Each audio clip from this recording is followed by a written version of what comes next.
All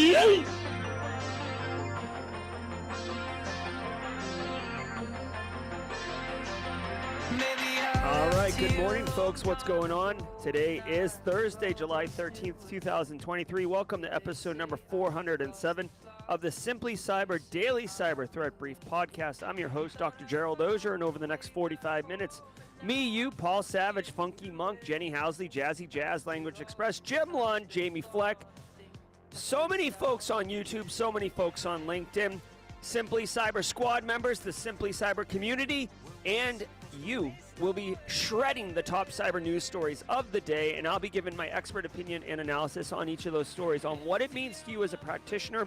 So how can you operationalize this tactically or strategically at work? Or if you are looking to break into the industry, this is an equal opportunity program, y'all. You will be asked in any job interview, any cyber job interview, how do you stay current in the industry?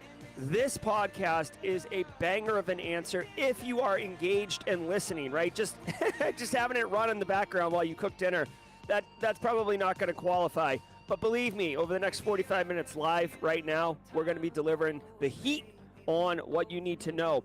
Also want to remind you that I do not review or do any research of any of these stories prior to going live, so you're getting my raw, unfiltered, unadulterated, hot takes on these stories. I've been working in the industry a very long time, so I've got an opinion on most of them. But before we get into that, let me holler at the show's sponsors, exclamation point sponsors. Maybe should work. If not, I should definitely get that set up. Sponsors who make the show possible. Eric Taylor and Barricade Cyber were covering yesterday. Thank you very much, Eric. So we'll do them at the mid-roll. But let me holler. Just a Bite dropping bombs. Net Plus, hold on. Just a Bite with the super chat, but because Just a Bite passed the Net Plus. We just become best friends. Yep. My man. Nice job, Just a Bite. Congratulations, and thanks for the super chat. Guys, Panoptcy Security is a fully capable, fully complemented cybersecurity service firm, professional services. A lot of us think of InfoSec as like an in-house function, but there are professional services company. Panoptcy is one. It's run by my good friend Brandon Poole. I stand by him and the work that they do. One of the services that they offer is a quantified risk assessment. It's worth noting, quantified risk assessments are very valuable and uncommon. Most risk assessments will be a qualified, with a L, qualified risk assessment, which is basically the heat map, right? Red, yellow, green. We're feeling good. We're feeling good.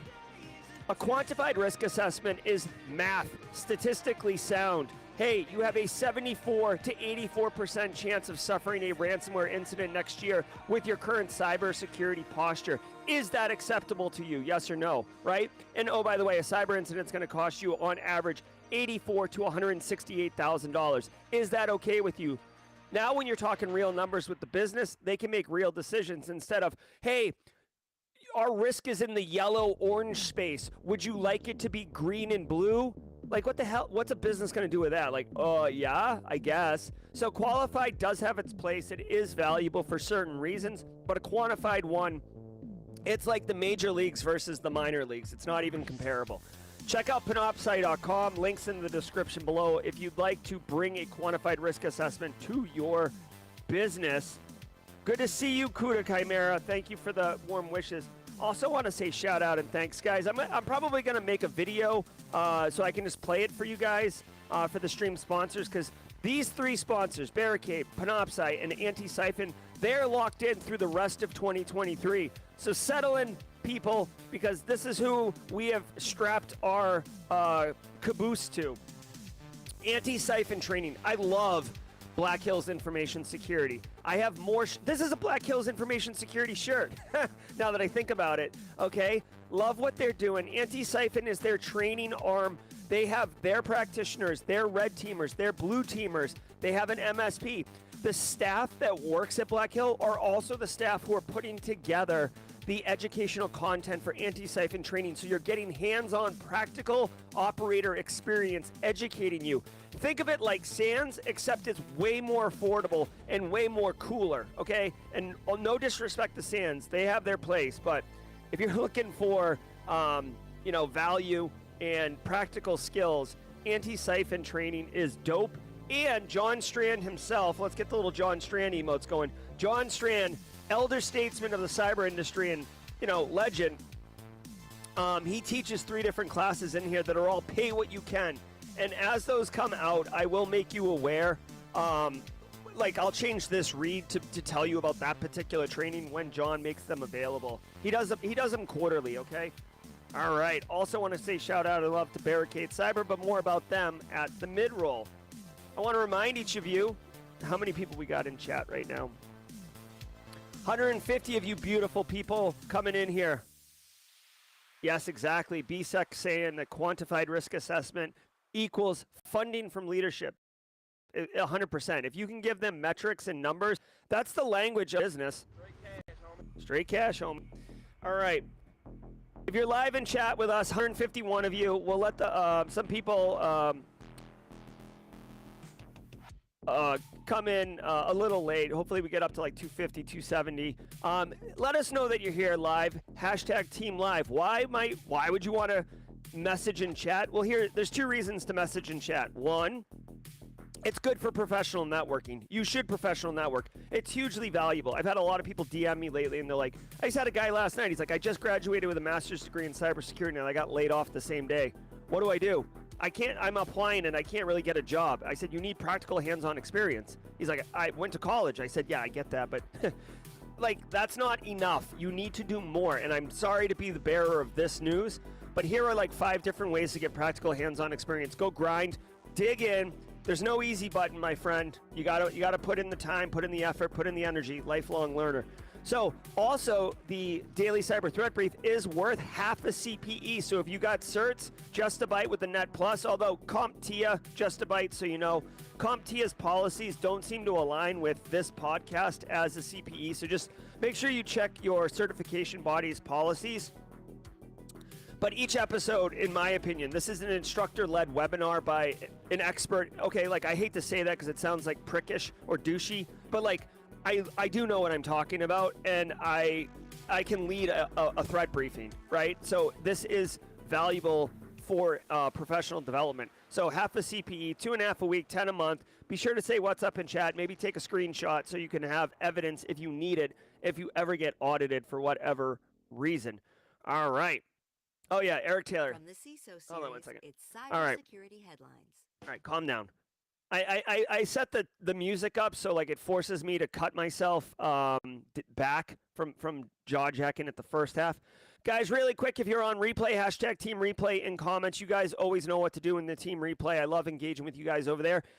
If this is your first time in chat, if this is your first daily cyber threat briefing, do me a favor, hashtag first timer in chat. Let us know that it's your first time. I love to welcome first timers to the show. Thank you for checking it out. I hope you get value. I hope you come back tomorrow. But with that, let's chill out and let's let the cool sounds of the hot news wash over us in an awesome wave. I'll see you all at the mid-roll. It's Thursday, July 13th, 2023. What we know about NATO's cyber pledges. At a recent NATO summit in Vilnius, Lithuania, countries in the defense organization made new cybersecurity pledges and commitments. The specifics remain classified, but the Record's Alexandru Martin teased out some details. The official communique from the summit reiterates NATO's strategic concept from last year that cyberspace is contested at all times, not simply in times of an armed conflict. It also stated that a set of malicious cyber activities could lead to NATO invoking Article 5, its provision that an attack on one NATO member would be considered an attack on all of them. In new details, NATO also endorsed adding cyber defense to our overall deterrence and defense posture, and it said it will integrate political, military, and technical defense levels into cybersecurity to better coordinate efforts. Okay, so this is interesting. Again, with these large geopolitical strokes, with these large political strokes, they move slowly, but they are big, impactful. So what is going on? To me, like really quickly, and again, this isn't a political show. But NATO almost feels like United Nations 2.0, where like the cool kids decided that the countries that were adversaries were excluded, and that's what NATO became. But I don't know. That's just, again, I am uninformed, and that is just a speculative comment. NATO, which basically is like Europe and Five Eyes countries, kind of operating against Russia. Russia's not in NATO. Russia's obviously very concerned about NATO because if you look at the western border of Russia and where NATO countries align, I suspect Russia's concerned about encroachment on their land, and which is why they went after Ukraine and Crimea. But they are saying here that NATO is up, repledging their cyber commitment to each other. Two important things to note here. One, the dude who's in charge of the cyber defense and policy for NATO, I forget his name here, Van Weel. They're talking about to employ the full range of capabilities to deter, defend, and counter the full spectrum of cyber threats. Okay, what I want to point out here is that if you go back and look at, let's see, 5 pillars, U.S. cyber strategy. Okay, if you go back and look at this, the 2023 National Cyber Strategy, okay, this was pushed out in May 2023. Where is it? Excuse me, March of 2023. I'm not going to read it to you. I will drop it in chat, okay? If you look at this, this was the White House's new strategy, and why this thing made such waves is because essentially it said that the U.S. is done just defending, and basically like a kid runs up to you and he's swinging his fist, and you just hold on. Like, this is basically what the new national cyber strategy is for the United States. And I'm prefacing the NATO thing with this for a good reason. So basically, for years, the United States is essentially like, imagine that an adversary is like a small child, and you're like, U.S. is a big kid, right? And you put your hand on the child's forehead as they're like trying to lean into you, and they're swinging their arms and fists, but they can't hit your torso because their arms are too short, right? You've seen this like in cartoons and stuff, right? So the adversary is like, bleh, bleh, bleh. This has been the U.S.'s policy for years, right? And yes, we do run our own espionage operation, so we're not benign, and we're certainly not. But like when someone attacks us, we kind of put our hand on their head and let them swing, and we minimize the impact and all these other things and off it running. This national cyber strategy changed that, where it said we're going to continue to hold them on the head, but we're going to actually kick them in the shins, or we're going to throw them on the ground, or we're just going to straight up lift them by the shirt and chuck them back into the yard. Yeet, right? Yeet. Like, that's what this strategy said, essentially authorizing hackback through federal supported operations, okay? So this was a big thing, and the whole idea behind it is ransomware has gotten out of control, espionage has gotten out of control, North Korea and the Lazarus Group has gotten out of control, and defensive measures, half measures, are no longer going to cut it, and that we need to deter through offensive techniques. That's what the U.S. did in March, okay? Now, fast forward to this thing, this NATO thing. And we actually saw the United Kingdom post something about GCHQ or something like that, and some policy that aligned very similarly to the United States a month afterwards. And now NATO's doing it. To me, all this is doing is this is coagulating or coalescing the different independent countries' individual national cyber strategies into one like unified union strategy. That's all. NATO's basically a union, right? At the end of the day, it's a union, and all the members get to benefit from all the other members because they're unionized. That's what is going on here. Now, what does this actually look like? Well, two things. One, it basically is going to me, this is and Alana Boyajian in chat from a GRC perspective knows what I'm talking about. This is basically putting policy in place just to reinforce what's already being done. We're already seeing countries like Canada, United States, I want to say the Netherlands, Israel for sure, even though it hasn't been reported. We have seen cyber capabilities supporting Ukraine in this Russian-Ukrainian conflict, right? But we didn't have a policy to kind of make it okay. This right here, this is like basically, saying it's okay. So this is like a policy to retrofit the actions that are already been taken, right? Okay, okay. Second of all, they mention Article 5, right? And I forget what doctrine the Article 5 is, but basically that's active war, right? So if someone launches, okay, so like when, I don't know if you guys remember this, but like early on, like in the mid summer of 2022, like a farm in Ukraine got blown up, right? Like a missile hit a farm in Ukraine. This, for all intents and purposes, is an act of war. There is munitions deployed on a sovereign nation by a different country. Okay, this is what it is. And it was, people were like, holy crap, let's tiptoe around this one, because they did not want to enact Article 5. They did not want World War III. Okay? Article 5 they're talking about in the cyber one is because for years we haven't been able to define what a cyber attack is, and does it constitute an act of war, because the definition, according to the national international norms of war, they're much more rooted in like kinetic warfare and boots on the ground and stuff like that, not really cyber. Plus, it's difficult to 100% attribute a cyber attack to a sovereign nation versus a criminal syndicate operating out of that nation or on behalf of that nation. So, anyways, this is more of like putting the foundations in place in case it's needed. I hope to freaking God we don't ever need to enact Article 5, because once World War is on the table and we're starting to move through it, it's, I mean, just look at the 40s, right? Look at World War II. I mean, that was a massive thing.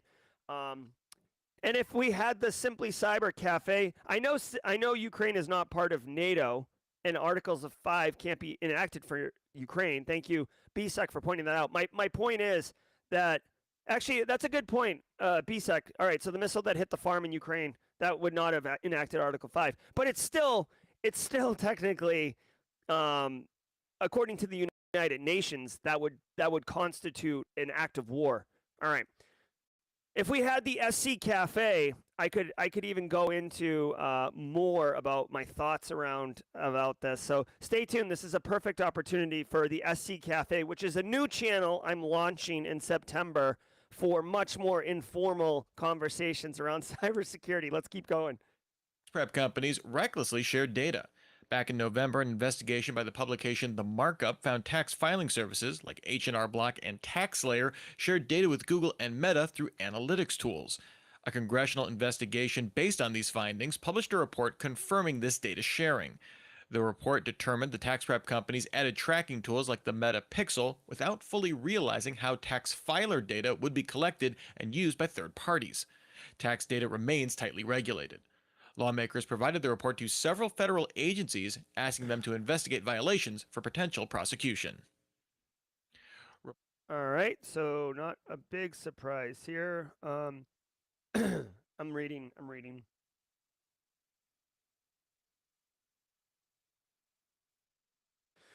Okay.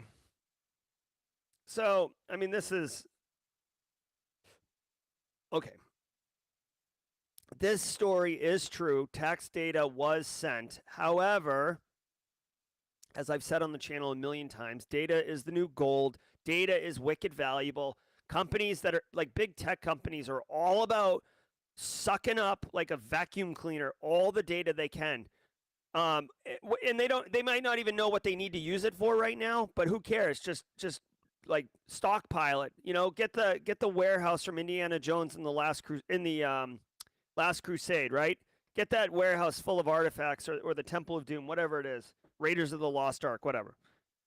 And we'll figure out what we're going to do with it later. You can always delete it, but dude, data storage, like hard disk data storage, is cheap. You can store all the data. Okay, so Meta, Facebook, and all these other organizations, Google Analytics, they have the ability to track where you're going, how long you spend on a page, what you look at, what you click on, where your mouse sits. Like, they can track all this stuff. If you guys didn't know that, welcome to the party.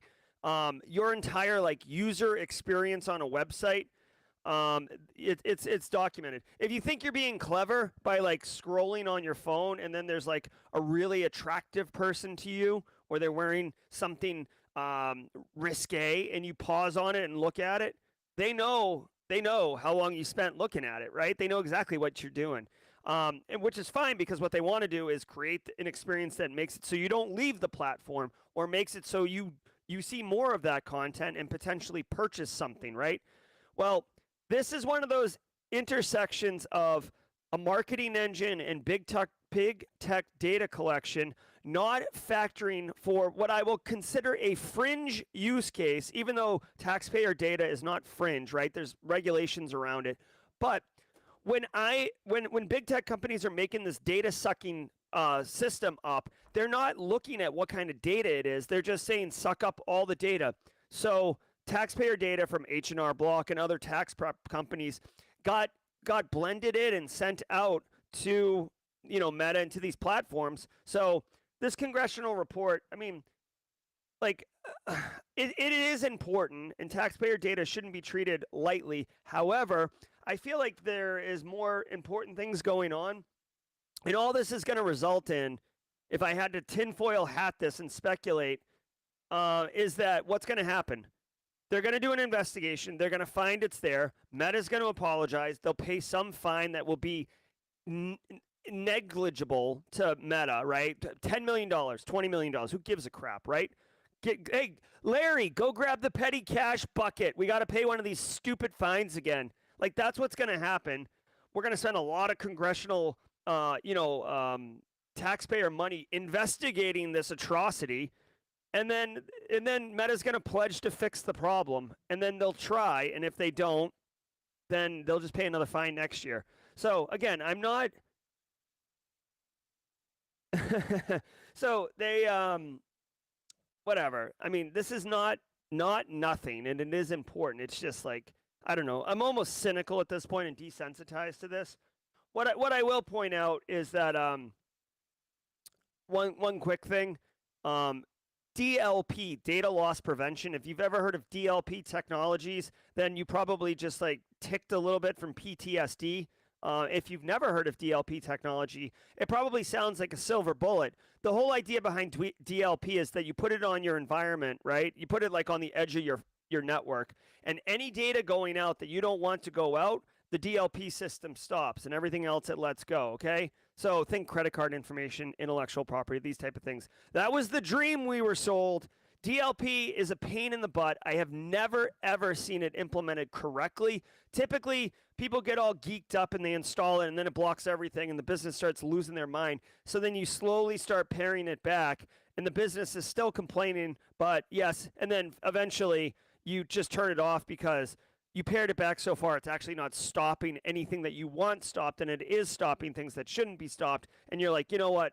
F it. Done. I got sold a lemon here. So you could try to do DLP on this, but in reality, it's going to be wicked difficult for Meta to be like, oh, this is taxpayer data, and this is not taxpayer data. Okay. Report finds decrease in crypto crime. The blockchain analysts at Chainalysis released their mid-year report on the state of crypto crime. In the first half of the year, it found crypto inflows to known illicit entities decreased 65% on the year.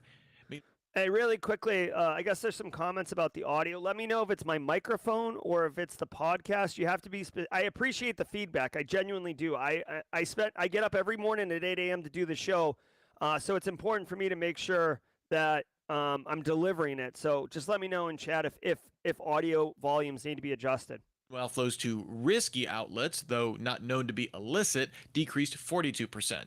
These decreases outpaced declines in legitimate crypto services we've seen as part of the ongoing crypto winter, which decreased 28%. In terms of the types of cybercrime linked up to cryptocurrency flows, ransomware remained the only type to see an increase in flows, increasing $175.8 million compared to last year. Scams saw the biggest decline, revenue down 77% to just over $1 billion. This dip appears directly linked to the sudden disappearance of two large-scale investment scam operators. Oh, yeah, no kidding. Surprise. Jesus. Okay, so I'll give you more than that. Hold on, where's my FinFrock action? I'm a crypto evangelist. I love it, love it, love it. All right. That's Charles FinFrock, if you didn't know. Thanks, Space Tacos. Thanks, chat, for letting us know. guys, that was Charles Finfrock. He's a friend of Simply Cyber. Also, he's an expert in surveillance, counter surveillance, and he will be doing a training for free at Simply CyberCon, November 8th. More information. Hey mods, we should probably get like an exclamation point con with information to the Simply CyberCon. Just thinking out loud. All right, so crime down 65% overall. Again, this is a win, but don't throw your shoulder out, patting yourself on the back. We saw this last year too, where like ransomware was down 23%, and it's like, yeah, it's because the ransomware threat actors have been conscripted into the Russian army. Like they're not doing ransomware operations right now. They're like crossing, whatever, the Rubicon or whatever, pick a river. So it says ransomware headed for a huge year. What I would say is, yes, ransomware continues to be prolific and such a problem. There's some really great infographics here. You guys know I love myself some infographics. Might see this one off later for after hours. But one thing that they did point out is that the primary reason that crime has gone down, and this is a talking point. So if someone says this, if like Jack at the water cooler is like, hey, I guess we're probably not going to need the budget for cyber because I saw cybercrime's gone down. You're like, Jack, stay in your own swim lane, first of all. Second of all, it's because cryptocurrency scams have gone down because platforms like FTX and Celsius or whatever have gone away. NFTs, everybody has discovered that NFTs is a complete fraud. Like it's because all the fraud in the crypto space was like finally people woke up and sniffed the bull crap that was crypto fraud and crypto bros and all that other stuff. So that's what's going on. Plus, Jack, who drinks decaf? Seriously, like, come on. And yes, I'm decaf shaming. I'm sorry if that impacts you. So anyways, that's what's going on. That's why cybercrime's gone down. It's an anomaly, people. It's because crypto scams have gone down. And I'm not saying that crypto gets categorized as cyber, but when it's like stolen credentials and someone's wallet gets ripped out, or it's like the Mt. Gox cyber hack, which has come back up in the news, by the way, the Mt. Gox one. Yeah. So ransomware, do not read this story and think that like ransomware has gone down. It is not. Yes, infographics after dark, Taylor. Okay. I feel bad if someone in chat's named Jack. They're like, oh man. Okay. Actors gain access to U.S. government email. Microsoft published details of how the threat group known as Storm 0558 breached an unnamed customer. Microsoft believes the group shows links to China, targeting government agencies across Western Europe. The group obtained access on May 15th using forged authentication tokens. A joint advisory from CISA and the FBI say they obtained unclassified Exchange Online Outlook data.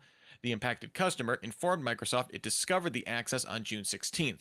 Microsoft says it mitigated the attack and that the attackers can no longer use similarly forged tokens in the future. And now...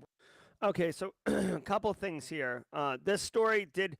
Like, I don't know if you guys know this, but like I live and breathe and eat cybersecurity. So like I did research this story, but not because I knew it was in the show. This came across my feed last night after dinner, and I was like sitting in the living room just kind of chilling, looking on my phone, and this one came across, and I read the story. So I am a little bit more knowledgeable on this one.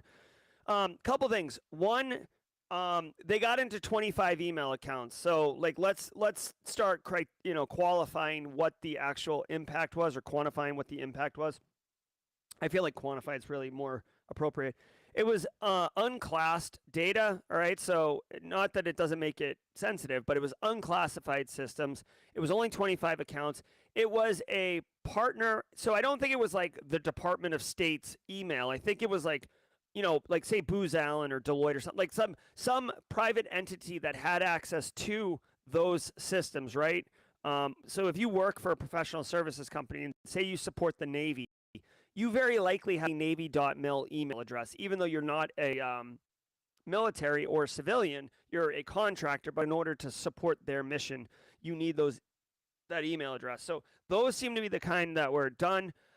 They said that the attack was a forged token, right? So when you log into a cloud service, you may have noticed your experience. You don't have to log in every single time you change pages, right? If you're on Twitter or YouTube, right? If you were on YouTube and you're like looking at this page and then you click on my video, it doesn't ask you to log in again. No, because it has issued you an authentication or an authorization token based on your successful authentication to the system.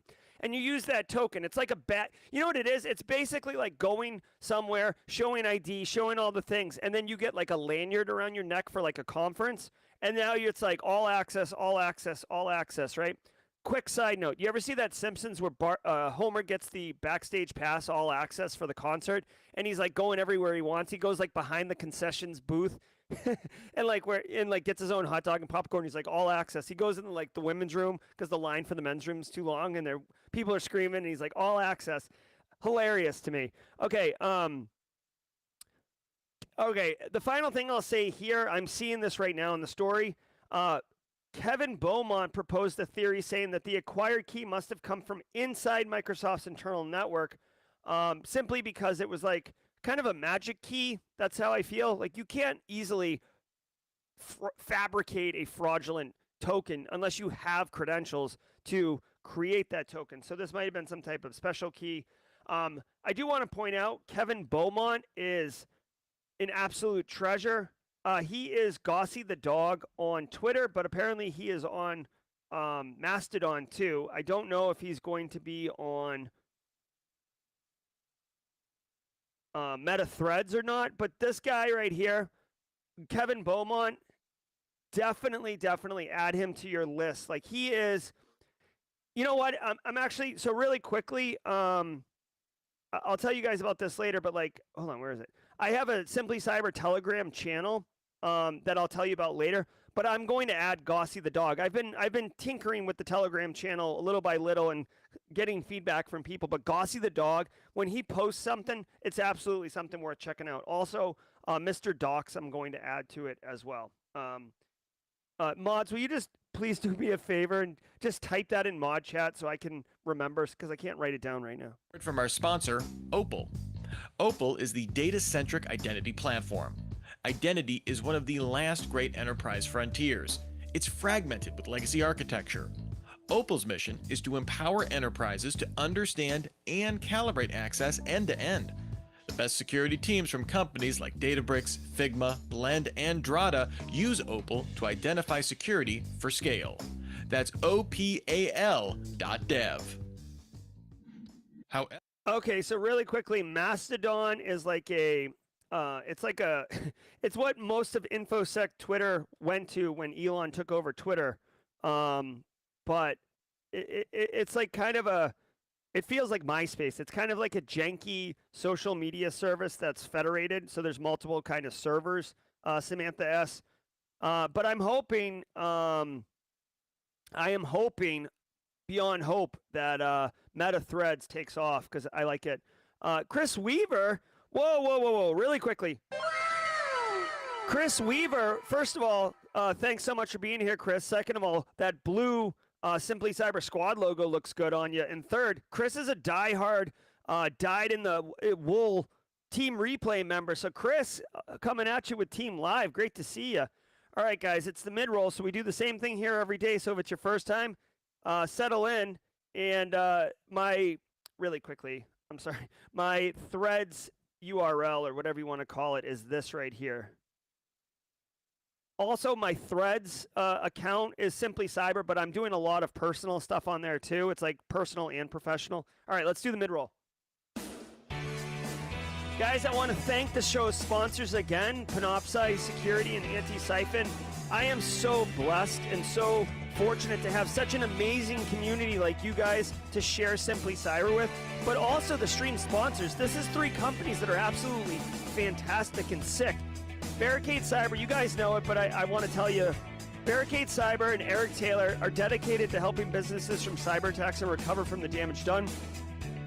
Cyber attacks can cause massive issues for businesses and send dedicated, hardworking business owners into turmoil. But Barricade Cyber Solutions knows how to mitigate the damage done by cyber incidents Check them out at barricadecyber.com. Links in the description below for all of these. Guys, if you want to get on Eric's calendar, right here, you want to just meet Eric, you have an actual ransomware incident, perhaps your business suffered business email compromise. This is how you get on his calendar, right? Boom. I want to meet you, Eric. Boom. What time do I meet Eric? I'll meet him today at 1 p.m. It's just that easy, people. Set yourself and your business up for success with Eric Taylor. Oh my God. Shakira Williams.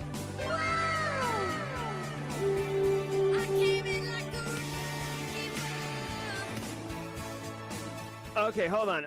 Like, just really quickly, this is unusual. I don't typically break Simple Minds, Don't You Forget About Me during the mid-roll. But Shakira Williams, can we collectively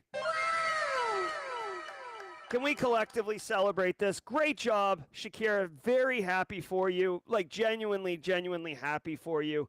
I hope you love yourself some cyber work. Congratulations. Okay. Guys, if you're getting value from the stream, if you're getting, if you're part of the community, if you want to support, take a second and hit the like button. It goes a long way. If today is your first time in the stream, it might be because everybody yesterday hit the like button. It really is important. It tells the YouTube algorithm that 270 people who like cyber content are liking this content, and it'll say, oh, I should probably go tell other people searching for cyber. Let us help the people who are kind of lost in the dark, trying to figure out what to do, find the Simply Cyber community in this daily cyber threat briefing, and let's help them out. So hit the like button, pay it forward, everybody. I want to let everybody know about the Simply Cyber Community Challenge. Hit that like button. Zelaya with the super chat. We just become best friends. Yep. Thank you so much for the super chat. Genuinely appreciate that. Hit that like button. Guys, the Simply Cyber Community Challenge. Oh, Alana dropping in the heat for the 10 months. Nice job, Alana. Thank you so much. Also, congrats to Shakira.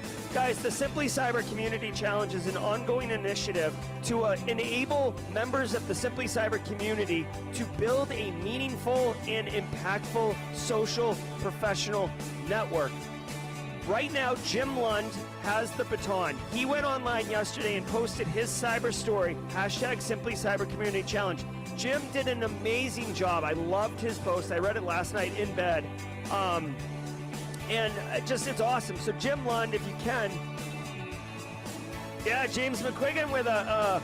We just become best friends. Yep. James McQuiggan with a super chat. Good morning, coffee cup. Cheers to you too, James. And yeah, DEF CON chess. We'll talk about that at the jaw jacking if you guys want. So Jim Lund, if you can tag somebody in chat with the baton, I'd love to. It is a super chat party. Shakira. Shakira, I mean, like, this is all a celebration for Shakira more than for Simply Cyber, but super cool. Yeah, so Jim Lund's going to pass that torch. Guys, every single Thursday, every single Thursday, Dan Reardon, a.k.a. Haircut Fish, in chat, makes a custom meme for the day. This is a ongoing Thursday initiative. Dan's been doing it for almost a year. Today, and remember, I don't look at, review, feedback, censor the meme. I take it as it is, okay? Now, I said that I was an equal opportunity cyber person. I'll do red team, blue team, GRC. I'll help international. I'll help junior. I'll help senior. So, Dan thought, somebody in chat said that I was a pimp. A pimp. A P-I-M-P, pimp. So this is the... This might be my my Halloween outfit this year.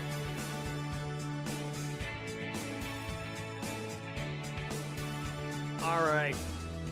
So this is the meme of the week. Thank you so much. Thanks so much, Haircut Fish. All right. So let's keep going. Let's get to the mid-roll. Ethical hackers are using generative AI. A new report from BugCrowd looks at how ethical hackers and security researchers use emerging generative AI tools. There remains wide agreement among respondents, 72%, that these tools will not replace human creativity in the field. 55% believe these tools will increase the value of their work. In terms of where these tools receive usage, about half of respondents use them for automation and analyzing data. A little over a third use them for vulnerability identification, validation, and reconnaissance. 98% said they've tried ChatGPT, with Google Bard and Bing Chat tied for a distant second with 40% each. Okay. So, I mean, I guess this is an interesting topic of discussion, right? Is how is generative AI impacting the information security industry? We had a story yesterday about how data science is basically going up in smoke because their AI is making it easy for someone like me to be able to do data science. Ethical hackers, pen testers, red teamers. I want to point out on Red Siege's Wednesday offensive last week, Dave Kennedy, really well known information security leader, came up military and in the Marines and was a very accomplished offensive security professional before he founded his own company, and now he runs the company. I think he still does OffSec and does development and stuff, but he doesn't have to. I think he just chooses to. He said that he thought AI was much more like sizzle, not a lot of steak when it comes to cybersecurity and, you know, like true, not novel use cases. This study is kind of supporting that. Ethical hackers, pen testers are saying how they use it. It says 72% don't think it's going to replace human creativity. I 100% agree with this. You know, like part of the reason that ethical hackers and pen testers and threat actors, for that matter, they're the same people. It's just their intent and their intent, really, is that they can look at a system and realize a way to use it that was not its designed purpose, right? Whereas I think AI might look at a system and say, oh, this is a water wheel. Water pushes through and the wheel spins around and the grinding mill goes around and it grinds. Like, you don't, it's not trying to look at it creatively and try to hack the Gibson, if you will. It does point out, though, that 78% believe that AI will disrupt the way hackers work on bug bounty programs in the next 5 years. So that's interesting. It's kind of conflicting, right? 72% say it can't replace creativity, but 78% said it will disrupt the way that it's done. 100%, guys. I don't know if you're using AI in any way. I use it all the time. Like all my thumbnails for YouTube are made with AI. You see my big face on a lot of the thumbnails. That was generated with AI based on pictures of me.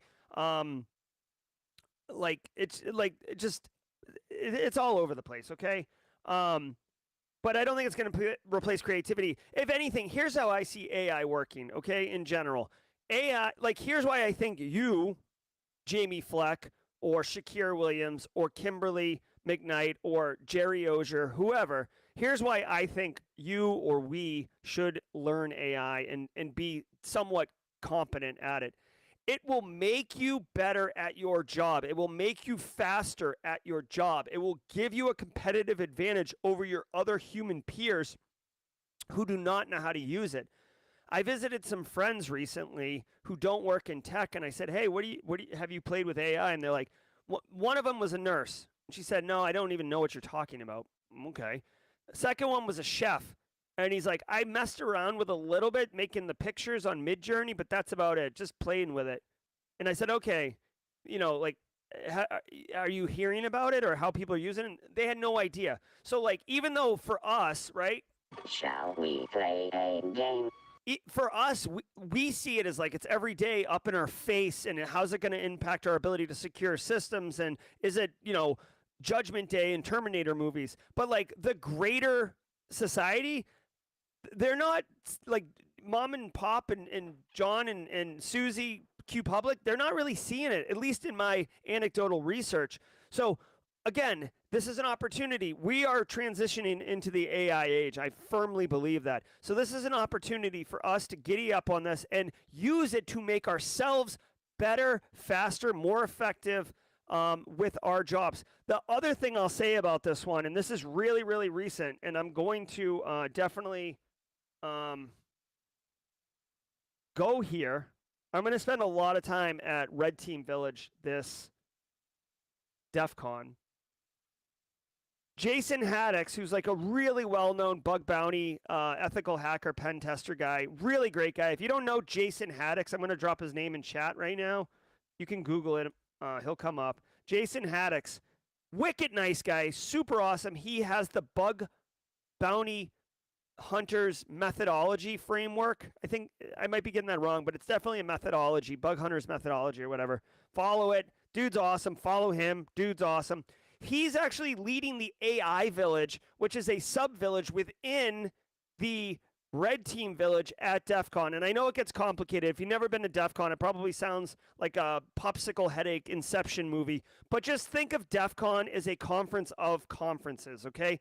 The villages are their own little conference under the banner of DEF CON. So you can just spend time at the Red Team Village, which is basically DEF CON : Red Team : conference. There's an AI one in there, and Jason Haddix is running it. So if you want to get all up in the business of ethical hacking and AI, that's where you want to be the last week, or at the end of the week of the second week of August in Vegas. Deutsche Bank confirms customer data exposed. The banking giant told Bleeping Computer the leak came from a breach at a service provider. The company didn't squarely place the issue as related to the attack on the managed file transfer service MoveIt. However, it did say that in addition to the impacted provider, we understand that more than 100 companies in more than 40 countries are potentially affected, which sounds a lot like the MoveIt vulnerability. It couldn't confirm how many customers saw data exposed, but said the issue did not impact its systems directly.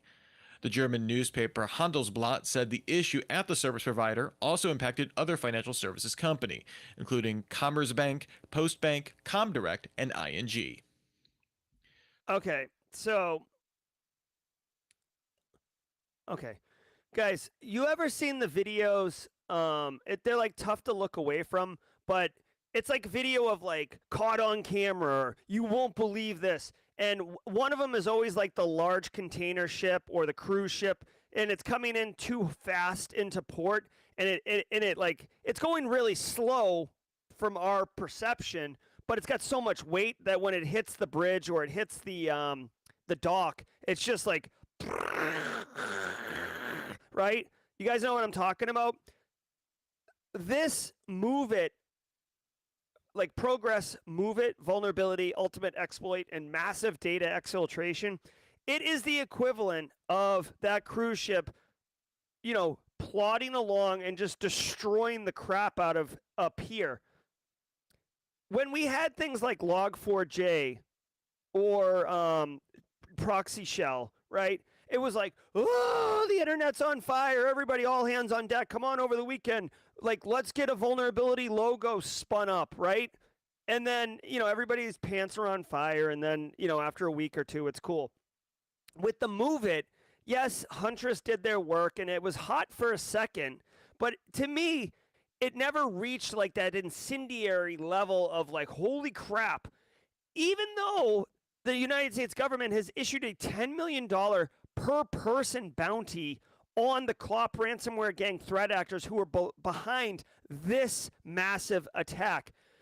The MoveIt vulnerability exploitation and the impact of it is like white hot embers at the bottom of a blast furnace, right?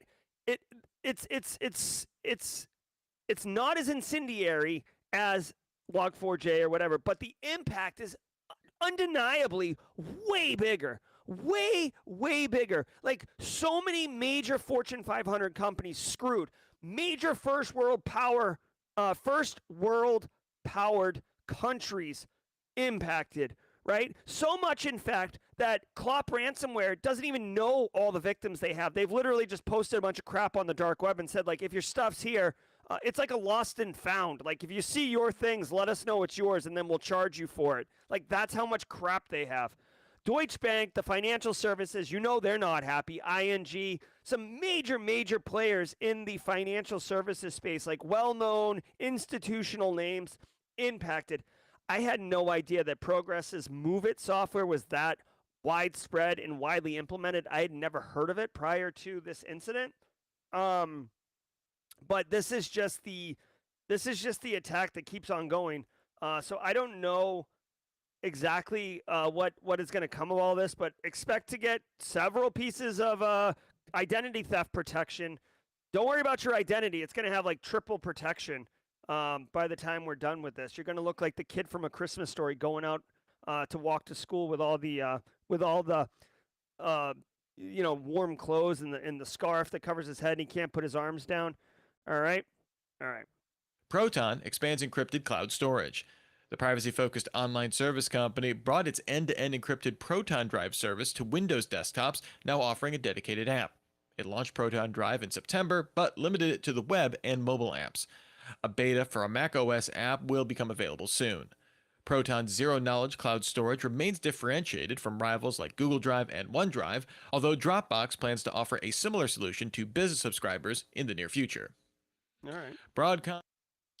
Okay. So I like Proton. Here's the deal. This is the story. This is a really quick TLDR. For me, Proton is a consumer-focused business that businesses are not buying Proton services that I know of. I could be wrong, but they mostly focus on individual consumers. Second of all, I've used their VPN for years. They're the VPN of choice that I have. This isn't like a NordVPN ad where I'm like, hey, what's up, community? Did I tell you about NordVPN? No, it's like I just use Proton, okay? They're offering encrypted cloud storage. Dude, in 2023, cloud storage is where it's at. Like, if you don't have your stuff on a cloud storage, you're dancing with scissors because, unless you're backing up to another physical device local in your place. I will say, make sure you do your, hold on. Proton, late to the game. They're not really integrated with other things. So, like, if you have Google or Microsoft, which many of us do, it's very convenient to have your data backed up to Google or Microsoft. I, for example, this is bad OPSEC, but I, for example, have 2 terabytes of Google storage, and lots of important stuff, to me, important, are stored up in Google. Now, some things that are what I would consider ultra sensitive or super confidential, to me, I do not keep there, right? I keep them somewhere else. And this is what, hey, what's up? I want to give a shout out to GRC for showing up on the stream. Alana knows what I'm talking about. If you're going to use a service like a Google or Proton, yes, their data storage is encrypted. That's awesome. But there is a potential for a master key. There is a potential that they get denial of service or they get popped or whatever it is. So you need to do a risk assessment. Yeah, GRC. You need to do a risk assessment on what data you're going to stick up in cloud storage. And is it okay if it gets compromised, right? I'm not saying it's going to. You can manage that risk by adding control and reducing the likelihood of it happening. But at the end of the day, the impact is the impact, and you got to make that assessment. So Proton's doing this. Good on Proton, but I just feel like they're late to the game, and they're not baked into an entire full stack suite like Google and Microsoft. So, whatever. VMware deal gets EU green light. European regulators approved the $61 billion deal after Broadcom offered remedies to assuage competition concerns. It will offer interoperability commitments with Marvell and other rival semiconductor companies in regards to its fiber channel host bus adapters. Broadcom will ensure accessible APIs and support for these devices after the acquisition. The source code for these adapters will also remain open source. The deal remains under investigation by the U.S. Federal Trade Commission and UK Competition and Markets Authority. Holy crap. If you're really quick, if Broadcom is in chat and you're looking to sponsor the stream, I'm available to talk. 61 billion reasons to talk. Holy Jesus, man. Massive way to go, VMware. Who would have known? Like, dude, when they do these valuations, $61 billion for VMware? Holy crap. And you know that a bunch of like bean counters and nerds came up with this valuation. Like, Broadcom's willing to spend $60 billion on this. VMware is, like, I'm sure they're more than happy to sell for $60 billion. So this is like yowzers, you know what I mean? This is what, not almost, this is 1/20th of $1 trillion, okay? Wow. All right. So, I mean, from a cybersecurity perspective, I don't think that this impacts us in any way. This is one big, tech wealthy, lucrative company acquiring another one. They'll probably keep the name VMware. So for me and you and IDK and Harish Kumar, it's business as usual. We're going to download a VMware player next year. Broadcom will own it, but it won't make any difference to us. Struggling to get your first job in security, or you're trying to get back in. All right. Ooh, okay. All right, so if you were here just for the news, I want to thank you. But before you go, I know for the news people only, you don't like the jaw-jacking, but allow me to share a couple real valuable gems. Later today, I am wearing my blue team shirt. Later today, if you're interested in SecOps or blue team or threat detection or detection engineering or just good information security practices, Recon InfoSec hosts a live, non-recorded Zoom meeting every single Thursday, and it's called the Cyber Defense Webcast. Eric Capuano, the guy behind that wicked awesome blog post that everybody's doing the Stockholm Lab on, he runs this, and it's just a really good time. If you don't know about it, now you know. Definitely check that out.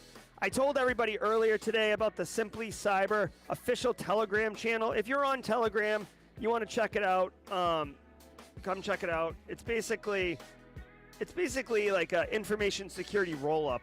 Okay, so if Eric Capuano, same Eric Capuano from Recon InfoSec, if Heath Adams, TCM, Nahamsec, NIST, CISA, Black Hills, if any of them post anything, my Telegram channel grabs it and posts it to Telegram. So basically think of the Telegram channel as a Jerry curated InfoSec feed. That's what that is, okay? So check it out. I use Telegram. That's why I created this. Like, it's partially convenient for me, and I was thinking, hey, other people would probably like this. Oh, yeah, okay, so Carrie, you're right. They started recording it on Thursdays, but you can only get the recording if you attended. They don't make it publicly available as of last I knew. All right? Really quick, because we did not Eric Taylor did this on Wednesday. We didn't do Worldwide Wednesday. I was unable to share with you guys, but I did want to tell you about ACI Learning. I am partnered with them. I love them. I've done a bunch of work with them, webinars. I'm actually going to be teaching a class for them in October. More details about that later. But guys, if you're interested, ACI Learning is the international online training solution that professionals in audit, cyber, and IT turn to for binge-worthy comment. And if you use the code SimplyCyber30, SimplyCyber30 at checkout, you get 30% off right off the top, right? So no strings attached. It's just 30% off. And that's the coupon code. So be sure to use it. I will tell you this. You can do the free stuff, right? Do the free stuff. There's a ton of free stuff out there. I have 890 videos on my YouTube channel. There is a buttload of free stuff. But if you're strapped for time and you want a curated, focused curriculum, ACI Learning is really, really good for that. If you're also preferring to listen to the Simply Cyber Daily Cyber Threat Brief podcast in audio format, I forget to tell people this all the time, but literally, we take the audio of this podcast, so like everything I'm saying right now, like this word, that will all be bundled up right after the show ends and posted to basically a podcast aggregator. So it goes up on Spotify, Apple Podcasts, etc. Doesn't cost anything. It's just a service. It's like $20 a month. It's $240 a year. I pay for it. I get support from the community through squad memberships and by clicking on that link in the newsletter. And I just, maybe you want to listen to the podcast while you're driving, at the gym, mowing the lawn. This is one way basically to do that, and that's why we make it available. All right, guys. So if you were here just for the news, I saw some people drop off. You please feel free to peace out. It is 9 a.m. Eastern time, so we're right on schedule. Apologies to Base Case and NCC Group for going over the 15-minute allotted time. I'm going to go ahead and check my calendar right now, make sure I'm not going to blow off a meeting. I do not have a meeting. So let us transition to jaw-jacking. Hold on one second. All right. Welcome to jaw-jacking. So a couple things. One, feel free to ask any questions. We're going to spend a few minutes just hanging out. I will be starting a new channel in September called the SC Cafe. When that channel is up, I will actually end the daily cyber threat briefing stream and start a new stream on the SC Cafe channel, and all of you will be automatically pushed to the SC Cafe channel just by virtue of how this thing is going to be set up. So stay tuned for that. The SC Cafe YouTube channel will be me, but it'll basically be like casual, informal, chill weekend Jerry versus 9 to 5 starchy Jerry. Okay, so let's talk for a second. JoJo's doing Calc 2. Oh, I remember that, JoJo. Stay tuned if you get to Calc 3, multivariables. Travis Connor with an interview tomorrow. Best wishes, Connor. You got this, buddy. I have several videos on the channel, Connor, on how to crush a cyber job interview. Also, I want to tell everybody, so this is for Travis particularly, but I will tell this to everybody. Yes, you do the daily cyber threat brief, but what I would encourage you to do is grab one recent story and think about it. Think about what happened in that story. Think about what you might be able to do to prevent it from happening, right? You could use the Progress MoveIt vulnerability in the Deutsche Bank one. It's not uncommon to be like, how do you stay current in the industry? Oh, I do. I attend a daily threat briefing by Jerry Auger. Oh, that's cool. What's something that you recently heard? A follow-up question like that is not unreasonable. And it might not even be to trick you. It might be because the person interviewing you is genuinely interested on what you heard recently. It'll tell them what you think about what is interesting in cyber. It'll prove to them that you do attend it. It'll prove to them that you're actually like consuming and digesting that information instead of just sitting in the seat and letting my voice wash over you. You understand? So have something ready to go, Travis, for that. Jesse Johnson made it through the phone interview and getting a tech interview. Yes. Let's go, Jesse. Carrie says, I think I found a niche for my compliance with PCI DSS. How hard to get into it? No, not hard at all, Carrie. The training, I've never really found great training. Actually, ACI Learning, check them. They might actually have some PCI DSS training. You might have to get qualified as an assessor. Definitely what you want to do is get totally knowledgeable on it, then find a professional services company that offers PCI DSS audits, and then go there. It's definitely, dude, it's guaranteed they have to do the audits. Harish posted out GRC win about student count. Congrats. I'm the 17,000th and one because I started the course today. Oh yeah, thanks, Harish. Yeah, guys, can you believe it? I was making a little video. You guys will see it. I'm gonna drop it later today. Actually, I'll tell you about it in like a second, okay? But I had to go into the Simply Cyber School to look at something, and I saw we had 17,000 students. That's insane. I'm blown away. Like, can you, like, I guess I have like 70,000 subs on YouTube, but like the students, it's like people who are actively engaged, went through steps, consuming GRC knowledge. Like, it's wicked cool. I love it. Also, I posted this in the chat on GRC Clash Chat yesterday, but see if I can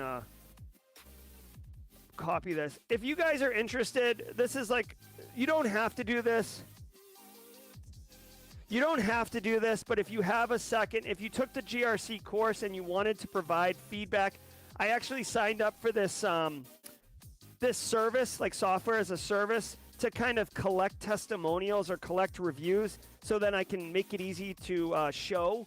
I don't know if I'm going to use it, but if you took the course and you want to spend a minute and just provide thoughts on the course or review it, I would genuinely appreciate it. Please. Billy Presley, yeah, if you loved it, man, thank you. Please, Billy, go click on that link and just take a minute, please. I guess I'm asking you, community, if you would not mind, to please do me a favor. If you took the course and wanted to give me 5 minutes of your time, I would appreciate it. Okay, so here is something that I wanted to tell everybody, okay? This is going to happen today, okay?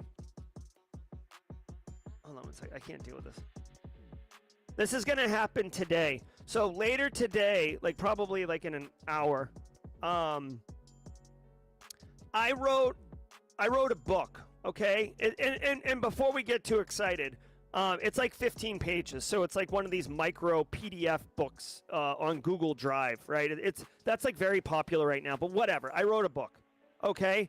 And I've been getting asked a lot lately, how do I break into cybersecurity, okay? Like, it's the age-old question that many of us have asked at some point in our career or have been asked, right? And I was thinking, okay, like, because I responded to like 3 different individuals, and it was taking time, and I was like, all right, you know what I need to do? Like, let me sit down and actually think, what would be really the plan? Like, I wrote the Cybersecurity Career Master Plan book. That goes into great detail, but I wanted something that was like fast and digestible. Where's my list here? Okay, so hopefully I'm not doxing myself on anything, but like, do you see this list right here? I think it's 11 items. Yeah, or 11 or 12 items. And I actually put like an arrow to like, move. So anyways, I wrote this list, and then I was like, okay, so for like, some of these items, I'll just pick a random one, okay? Like, figure out what job you want to do is step 4, okay? So the list is in order. You should do the list in order, but how do you figure out what job you want? So I put down steps to like how to figure out what job you want. Anyways, I wrote this 10-step list that if you execute in order, you have a much higher chance of success of getting a job in cybersecurity, okay? Now, the book is going to be free to everybody, but I wanted to set it up like, and I'm going to be transparent about this. I set it up so you have to like sign up to get it emailed to you. And then once you sign up, and I know many of you are already signed up, once you sign up, you're going to get the newsletter, right? It's like an email newsletter thing. But the book is going to go out. I made a video. This is why I needed to see my student count. I made a thank you video. So when you download the book, a video pops up with me. It's like a 90-second video. And I'm just thanking you because I genuinely appreciate that whoever that person is, that they're willing to check out the book. And I appreciate that they potentially might want to become part of the Simply Cyber community. So that's going to launch later today. I will make it available to everybody in the Simply Cyber community. If you're already on the newsletter, then it's not like you're not going to get like 2 newsletter emails. It'll just be, you'll just get it, okay? And if you got any feedback, I went through multiple iterations. Aaron KG gave me some feedback. So thank you. And Kimberly gave me feedback. Thanks everybody. So anyways, look for that later today. In fact, I'm going to show you, if you guys want to see it. I'm kind of excited about it. Is this the one? No. Look at this. Yeah, there it is. Cyber Unlocked. The ultimate guide to breaking into cyber. Practical 10-step action plan to break into cyber. It was me. Like, I didn't do it through a publisher or anything like that. So I'm excited. I think it's going to help a lot of people. It's a PDF document, so yeah, obviously people could share it without signing up and stuff like that. But I don't really care. I'm just happy to share my knowledge with people. All right. Oh yeah, Cat GTVT. It's just like, can you imagine, like, it's like more of a 1980s lampoon joke, but like, I have like modern infographics magazine, and I like open it up and then turn it sideways, and like it unfolds, like, the 3-panel unfold from Playboy. Look at that bar chart. Oh my. Yeah, thank you, Jesse Johnson. I appreciate that. So Billy Presley, I'll share the link to sign up on Discord and on YouTube later, and LinkedIn later today. I don't want to share it right now because I have to take that thank you video and stick it on the land. Like, basically when you sign up, it redirects you to a page where this video is going to be, and I haven't uploaded the video. The editor just sent it to me this morning, and I reviewed it, and I wanted him to make one tiny edit, and he messaged me while I was streaming and said that the video's done. So it'll be up there, and tomorrow it'll be up there, and then maybe you get it today, and then tomorrow on stream we can talk about it, you know? Thanks, Travis. Well, Travis, you don't need the book anymore, my friend. You're like on step 9 of the 10-step. Actually, you know what? You know what? On my notes here, step 10. I don't know if you can see it. Step 10 says crush interview. So Travis is on step 10, crush interview. All right. Let me look at mod chat. Oh, James McQuiggan. James McQuiggan shared this. If you guys don't know, DEF CON, I'm big into chess. Sec Lil C, Lily, you know, if you know Lily, I'm playing chess with her. A couple random people that are definitely in the InfoSec community that I don't know have challenged me in chess. James McQuiggan regularly tunes me up on chess, which is frustrating, but a learning experience. DEF CON is hosting a chess tournament on Saturday of DEF CON. If you want to meet some other people, this is a great way to network, by the way. Like, we talk about networking in the industry.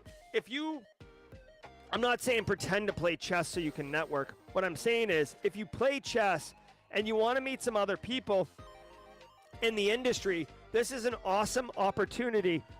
Yes, Kimberly, shh. So you can, I would suggest join the chess tournament and have some fun, meet some people. Kimberly found the book. Yes, the book is available online right now. Let me put the video in place, Kimberly.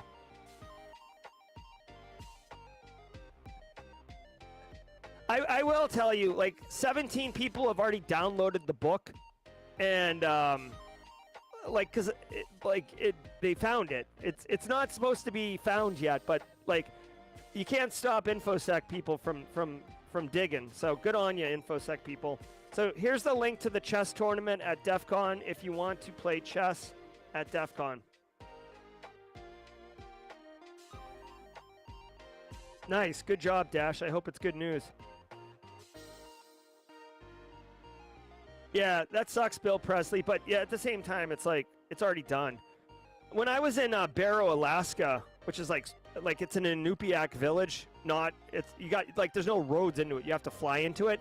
There was a guy who had like a cribbage set made out of a walrus tusk. And I was like, God, I'm like, that looks really cool, but F, man, there's definitely a walrus somewhere with like, just like a sawed off tusk.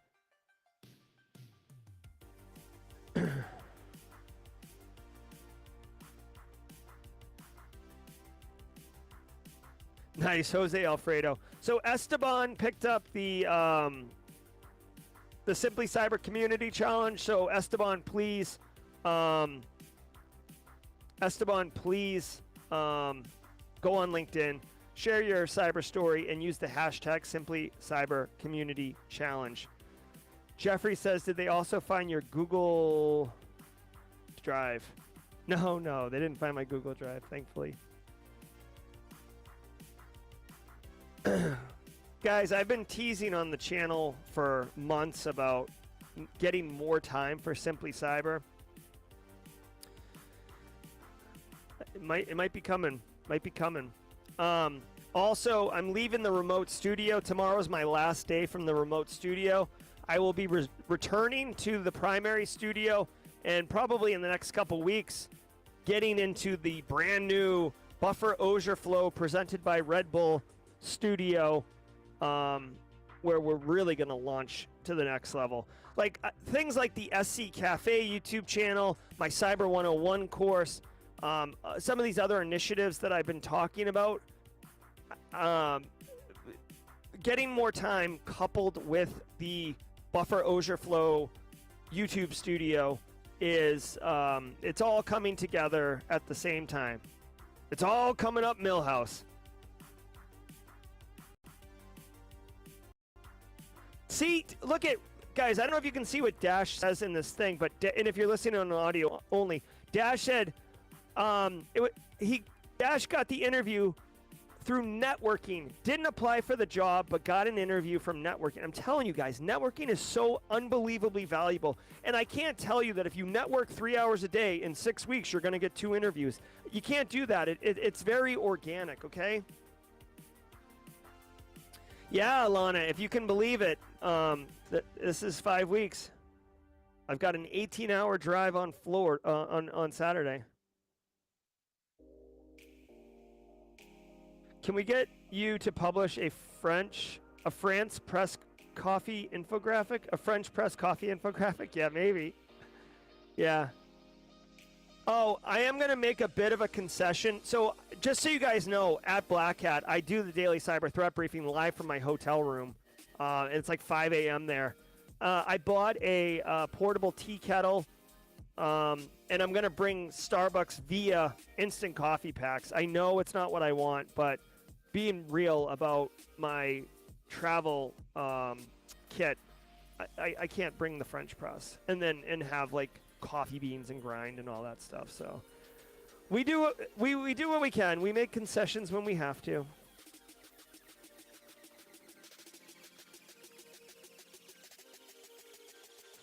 All right, guys. Buffer cyber overdrive, Alex.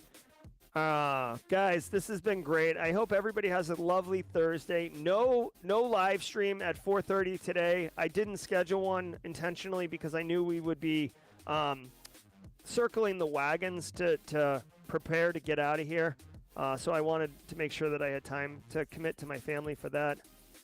Yep. Oh, a French press emote. Yeah, possibly. Here's the thing with the emotes. You can't add infinite, right? Like YouTube unlocks emotes at certain membership numbers, right? So if you get like 700 members, you can have an emote. 800 members, 1,000, right? So we just have to, build the community up, which is fine. It's happening, but there is a constraint on that. Also, if you were on the stream yesterday, I was driving, but I did send a super chat in for $2 to Eric, thanking him. And Justin Gold was like, did Jerry just like pay himself? Like, LOL. I will say that YouTube takes I don't know what the right word is, but a generous 30% of all money that comes in through YouTube, right? So, the $20 super chat that was really generous from James McQuiggan earlier today, only $19.80 or $19.20 of that. Is that 30%? No. Excuse me. It's $6 is 30%. So $14 comes to Simply Cyber, and $6 goes to YouTube when you do that. Oh, it's 20% now? My understanding is it's 30%. Based on my metrics, it's 30%. So even though I sent $2 in, I spent 40 cents because the money's going to come back to me. It'll also be taxed, so whatever that is. But YouTube took 30% of that $2 super chat. But I didn't care because I wanted to be part of it, right? I don't get to be team live very often. I'm up here. I'm not often get to be in chat, so I wanted to take advantage of it. No GoFundMe.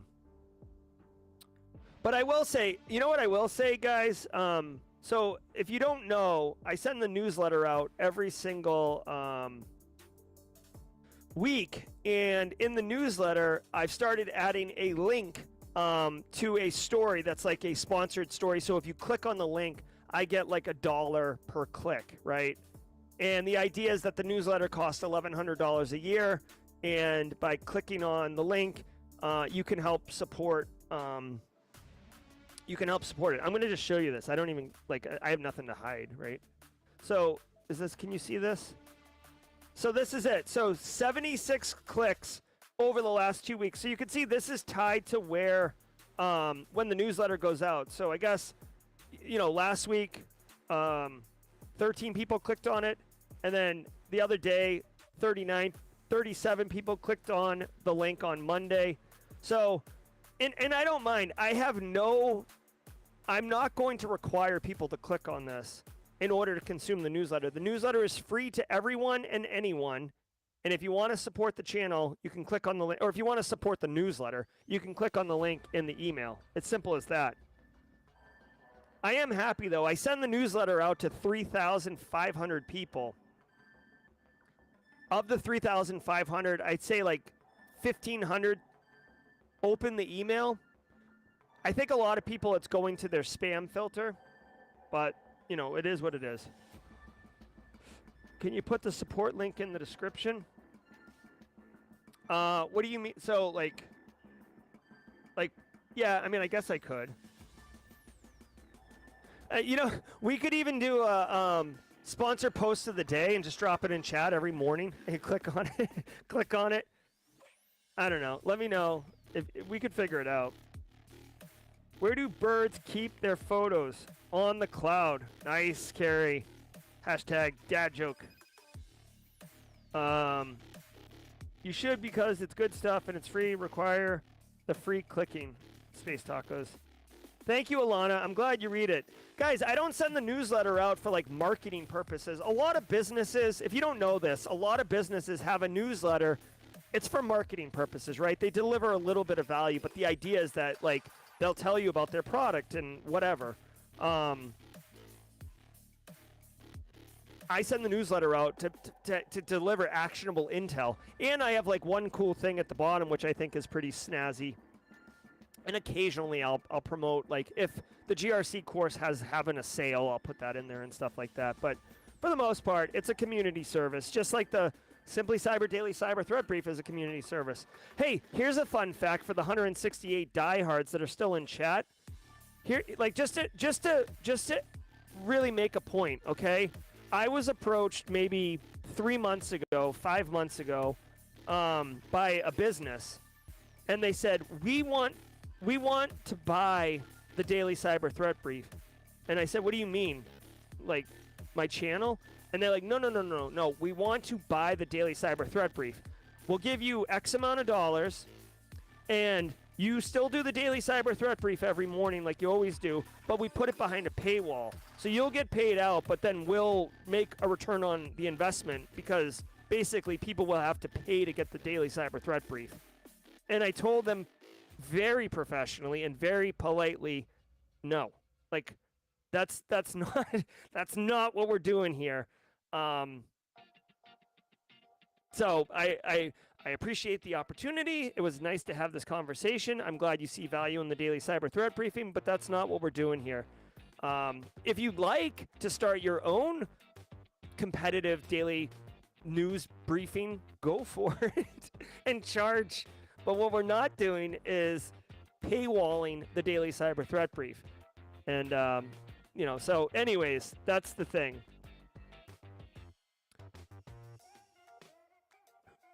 All right. Yeah, pound sand, exactly. But really professionally. I do have occasionally I do swear when I'm offline, but for the most part, I eloquently state my intent. All right. Yeah, power to the people. My thing is, guys, and this, I don't know if you know this, and I've talked to some of you one-on-one or in like private group settings and stuff like that. Like the daily, I want to grow the Daily Cyber Threat Brief. I genuinely believe in the value and importance of the Daily Cyber Threat Brief. I myself have done this for years. I just never turned the camera on. Every morning I listen to a morning briefing. It used to be the Sand Stormcast, and then it turned into CISA series, because it's incredibly valuable. And then the networking, I hadn't expected the networking piece of it, but that's incredibly valuable too. Bashir says, aside from LinkedIn, where else should I network? Discord. Bashir, Discord, definitely Discord. No problem, Cyberkill Jane. Good to see you, Jess. Congrats. Thank you. Oh yeah, other people may have taken the offer, but the thing is, like, I don't know, like, it's not what I'm into. You know what I mean? What's my opinion on OneDrive? Sublime Ghost asked. I think it's fine. I like that it integrates nicely with Windows and how you can have it as like a local drive, but the things sync up. It's okay. It's like Microsoft Teams to me, right? Like it does the job and it meets the requirements, but it's not cool.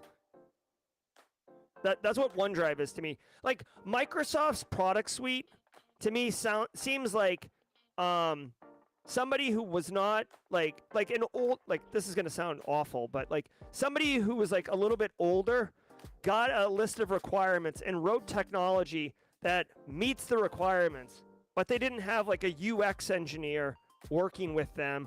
And it's like, here's the solution. It works. And it does, but it's just not cool. And it doesn't work great. But I use OneDrive, okay? I use OneDrive professionally, and I use Google Drive personally. All right.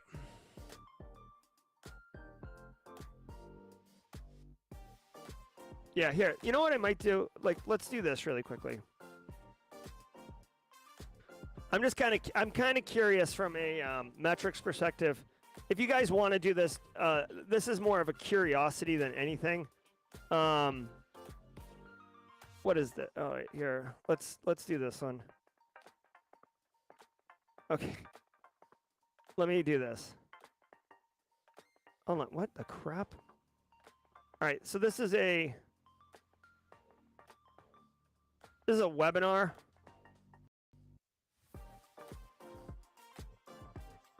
All right. So this is a webinar. This is like one of those links. Okay. So this is some webinar, right? And if you drop this link in chat, okay, there's a link, right? So if you click on that link, presumably, it'll generate revenue for the channel. I don't know. It's a webinar though. I did not read this blog post. I don't know what this webinar is. I literally just grabbed one off the heap. There's like, they give you like, I don't know, 50 different blog posts. There's a bunch of different vendors in here. You know, it is what it is, so. All right, testing. Pursuit of Bliss is in here. Scripting Kitty, it is 10 or 6T. I don't know what you mean by that. Oh, Esteban, Jesus. Okay, so Esteban's already done the post. Let's look at that. My man. There it is. Hold on, I'm gonna drop a link in chat. Esteban. Okay, remember guys, see, I'm a first level connection with Esteban. Anybody that, here, and then Stephanie Strauss, I'm already a first connection with Stephanie, so no need for me to connect with her.